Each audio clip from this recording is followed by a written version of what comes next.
Et coucou, on se retrouve aujourd'hui pour une vidéo que je voulais vous faire depuis un moment. Je vais vous présenter les 10 plus beaux livres de ma bibliothèque. Il y en a que j'ai déjà lus, donc je vous ferai également un petit point lecture sur ces livres-là. Mais il y en a également 4 ou 5 que je n'ai pas encore lus. Donc à ce moment-là, évidemment, je ne pourrai pas vous les résumer. N'hésitez pas dès maintenant à me dire en commentaire quel est votre livre préféré. Je serais assez curieuse. Il est vrai qu'avant, j'achetais les livres principalement pour leur couverture. Mais maintenant que j'ai plus de 200 livres dans ma pile à lire, je lis le résumé avant d'acheter seulement pour la couverture. Parfois, c'est vrai que je passe à côté de merveilleux objets livres parce que je ne suis pas fan du résumé, mais je trouve que ça sert pas à grand chose d'avoir plein de livres alors que je sais très bien que je ne vais pas les aimer. Quoi qu'il en soit, c'est parti, on va parler de ces 10 livres. J'aurais pu en choisir beaucoup plus, mais je me suis concentrée sur 10 romans parce que déjà la vidéo va être assez longue, surtout si je dois vous les résumer à chaque fois. Donc si c'est un format qui vous plaît, n'hésitez pas à me mettre des petits pouces bleus, comme ça je le verrai et peut-être que je vous ferai une deuxième vidéo pour vous présenter davantage de livres que je trouve vraiment très beaux dans ma bibliothèque. Écoutez, on va commencer par ceux que j'ai déjà lus, comme ça je vous les résume un petit peu. Je ne vais pas rentrer dans le détail parce que sinon la vidéo va durer 3 heures et c'est pas le but. Et j'ouvre le bal avec Le Pacte des Roses de Sacha Peyton Smith, publié aux éditions Bayard. C'est un roman qui m'a été envoyé par la maison d'édition en service presse car je suis partenaire. En plus, il y a ce merveilleux jaspage. C'est vrai que habituellement, je ne suis pas fan des couvertures où il y a le personnage, mais pourtant, je trouve que celle-ci est magnifique. Et les couleurs rouge, doré et blanc, je trouve qu'elles se marient à la perfection. En plus, rien qu'à la couverture, on sait totalement de quoi va parler le roman. Ici, nous sommes dans une fantasy un peu à la Bridgerton, puisqu'il va y avoir une compétition entre plusieurs jeunes filles nobles et il y a un pacte de sang avec les Fae, ce qui apporte donc la touche fantasy. En tout, il y a 6 jeunes filles qui vont être en compétition pour la main du prince et donc le royaume. Et il faut savoir que nous sommes dans un univers où chaque personne doit passer un pacte avec la reine des Fae, c'est le pacte de sang. Ils peuvent choisir tout ce qu'ils veulent et en échange, la reine leur demande quelque chose. Ça peut être quelque chose de physique, comme par exemple leur prendre le petit doigt, mais également quelque chose d'un peu plus technique, comme par exemple le fait de ne plus tourner à gauche. Et en contrepartie, on peut demander tout ce qu'on veut, que ce soit des modifications sur nous ou dans notre vie ou la richesse, tout ça. J'ai trouvé ça vraiment très intéressant, tout ce qui est pacte, parce que sur le coup, on va se dire, ouais, ne plus pouvoir tourner à gauche, si je peux être riche, au pire, on s'en fiche. Mais en fait, il y a tout cet aspect où nous, en fait, tout n'est pas bon à prendre et tout n'est pas bon à donner en nous. Et vous savez très bien que je suis une fan de fantasy et je suis une fan de Bridgerton, donc je ne pouvais qu'adhérer à ce roman. Je vous ai fait récemment une vidéo sur la trope Survival Game où je vous présente également ce roman, puisqu'en fait, il doit en rester qu'une à la fin et la compétition est quand même assez ardue. Elles vont devoir s'affronter dans plusieurs tests pour voir également leur valeur à la cour. Et d'ailleurs, les épreuves sont vraiment très machiavéliques. Elles sont créée par la reine des failles elle-même et elle en fait elle est totalement cruelle et son but c'est de se divertir. Donc les épreuves sont quand même assez sanglantes même si elle essaye de se baser un petit peu sur les manières de la cour. Je trouve la plume de l'autrice vraiment addictive et j'ai dévoré ce roman en à peine une après-midi. Donc franchement, en plus d'être beau, il était incroyable, donc je ne peux que vous le recommander. Un petit peu dans la même vibe, je vous présente la sélection de Kiera Cass, publiée aux éditions Robert Laffont. Donc là, c'est une version collector, mais sachez que c'est une trilogie. Je suis vraiment fan de cette version collector et je crois que je vous la présente à chaque fois. Je ne vais pas énormément m'éterniser sur ce roman puisque je vous l'ai déjà présenté dans pratiquement toutes mes vidéos YouTube, mais un peu comme le roman précédent, nous allons avoir plusieurs jeunes filles qui vont être en compétition pour la main du prince et donc le royaume. Et ici, ça va être tourné sous forme de télé-réalité. Comme ça, le peuple peut aussi choisir sa favorite. Ici, en tout, il y a 35 candidates et pour le coup, on va suivre leur quotidien avec plusieurs leçons d'étiquette, etc. Et les épreuves vont être beaucoup moins sanglantes puisque ça va vraiment être des épreuves à la cour et des épreuves aussi de manière, par exemple notamment par rapport à l'aspect télé-réalité, le peuple peut également choisir d'en éliminer une ou deux il me semble. Encore une fois, j'ai dévoré cette trilogie, c'est vraiment une trope qui fonctionne à merveille avec moi. La plume de l'autrice est également addictive et très fluide, donc je ne peux que vous recommander cette trilogie. Je vous présente ensuite The Freaking Romance, donc là c'est le volume 3 de Snailers, publié aux éditions Neotoon. J'aurais pu vous mettre les 3 tomes tellement ce sont des pépites visuelles, mais j'ai choisi de ne vous présenter que celui-ci. Je trouve vraiment l'objet livre magnifique, mais les planches à l'intérieur également, puisque du coup c'est un webtoon. Non mais regardez-moi ça. Comment on peut ne pas craquer? Tout est magnifique. Non mais regardez. Vous le comprendrez, je suis tombée littéralement amoureuse de cette trilogie, que ce soit visuellement, mais également par l'histoire. Mais vraiment, rien que visuellement, c'est une pépitasse. Ici, nous allons avoir une histoire d'amour entre deux dimensions, si je peux dire, puisque nous allons avoir Zilith qui va emménager dans un appartement que personne ne veut, puisque tout le monde dit qu'il est hanté. Et en fait, elle va se rendre compte qu'effectivement, il est hanté, puisqu'elle cohabite avec j'allais dire un fantôme, mais c'est pas un fantôme comme on l'entend, puisqu'en fait, ils sont dans deux dimensions différentes. C'est-à-dire que elle, de son côté, elle a sa vie, et en fait, dans sa vie à elle, personne ne voit ce jeune homme. Et inversement, lui, il a également sa vie, et personne ne la voit elle. Et en fait, on va avoir toute cette question d'amour, et également d'amour hors du temps. Est-ce que c'est possible de s'aimer, etc., sachant qu'ils ne peuvent pas se toucher. Et j'ai vraiment beaucoup aimé, j'ai eu un gros coup de cœur pour les personnages, je l'ai dévoré en deux. Les images, pareil, étaient pépites.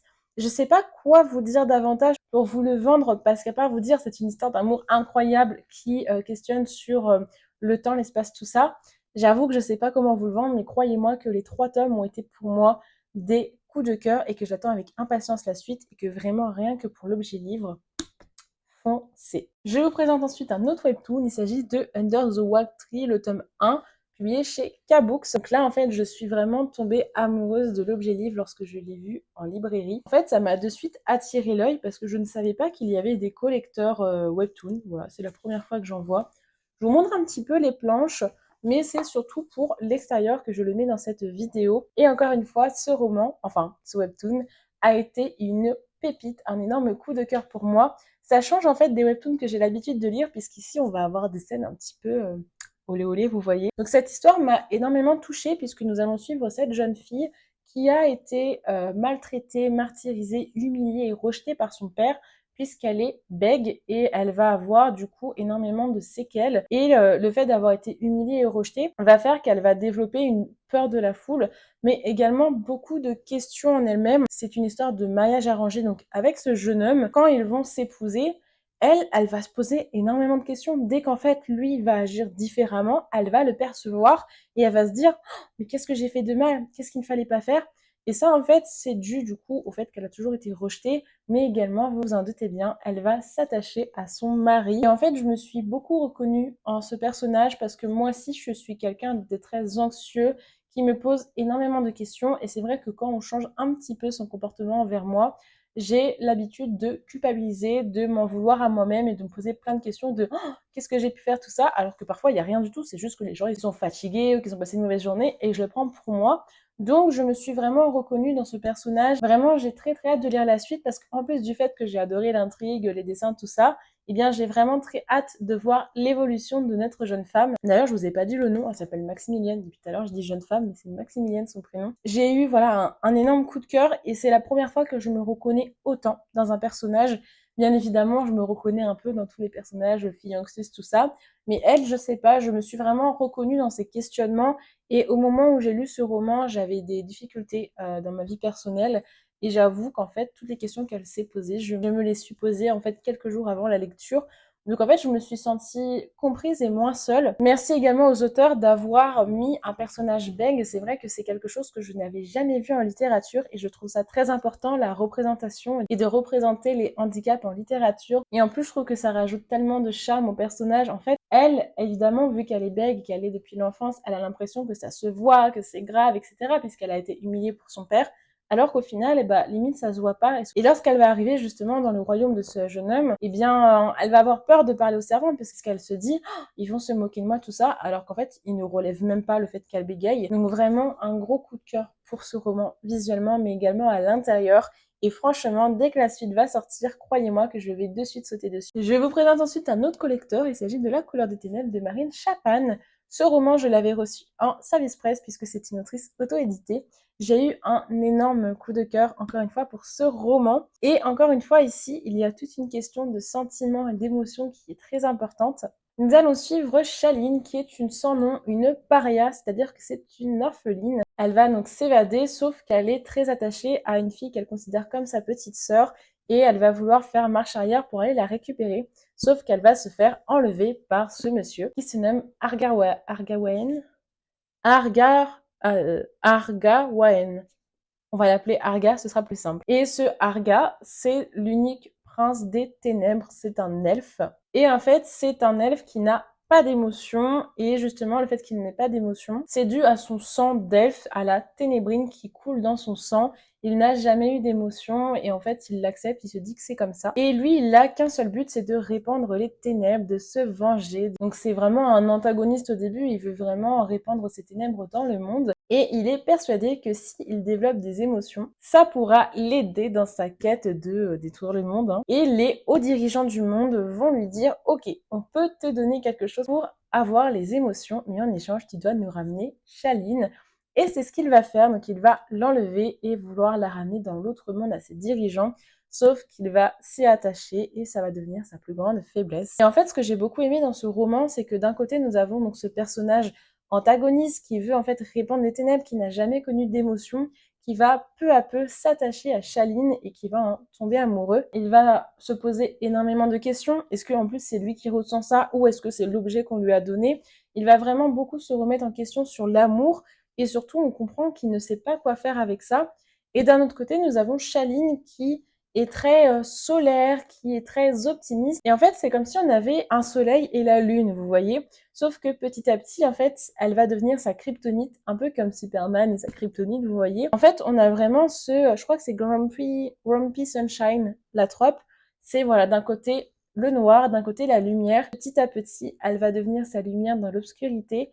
Et en fait, c'est ce que j'ai vraiment beaucoup aimé dans cette fantaisie, et c'est pour ça qu'elle sort des fantaisies que l'on voit habituellement. Parce qu'en soi, voilà, les trucs du style, elle se fait enlever, elle tombe amoureuse de son ravisseur, ça arrive très souvent. Et pourtant, cette fantaisie sort de l'ordinaire justement parce que ça aborde toute cette question sur les émotions, les sentiments, etc.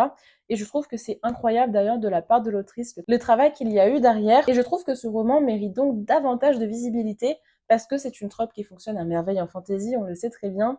Mais tout cet aspect sentiment, ça rajoute vraiment une autre dimension au roman. Pour finir, dans les romans que j'ai lus, je vous présente The Book of Evie de Amy Angel, publié aux éditions Lumen. Donc là, en fait, je triche un peu, c'est un coffret collecteur avec les 2 tomes à l'intérieur. Bon, en soi, les couvertures, je vais pas vous mentir, je le trouve pas très très joli. Mais là, en fait, c'est vraiment l'objet livre, le tout, qui est magnifique. Ici, nous sommes donc dans une dystopie, puisque il y a 50 ans, les États-Unis que l'on connaît de nos jours ont été totalement détruits. Et donc, les survivants essayent de reconstruire les États-Unis. Et pour ce faire, ils ont choisi un président. Et il faut savoir qu'il y avait 2 grandes familles qui s'opposaient pour le pouvoir. Et Evie, c'est justement la fille de la personne qui a perdu le pouvoir. Elle a été élevée avec un seul mantra, c'est que l'autre famille, il faut la tuer, il faut s'en débarrasser pour pouvoir accéder au pouvoir. Et pour essayer d'apporter la paix entre ces 2 familles, il a été convenu d'un mariage arrangé entre Bishop, le fils du président, et la sœur de Evie, donc la fille de la famille perdante. Sauf que tout ne va pas se passer comme prévu et c'est finalement Evie qui va épouser Bishop. Et là, c'est vraiment un cataclysme dans la famille d'Evie puisque la sœur d'Evie, depuis petite, elle a été formée, elle a été éduquée pour tuer Bishop. Et justement, Evie, même si elle sait qu'il fallait le tuer, elle n'a pas été élevée vraiment dans ce but et son père, justement, l'a jugée trop sentimentale.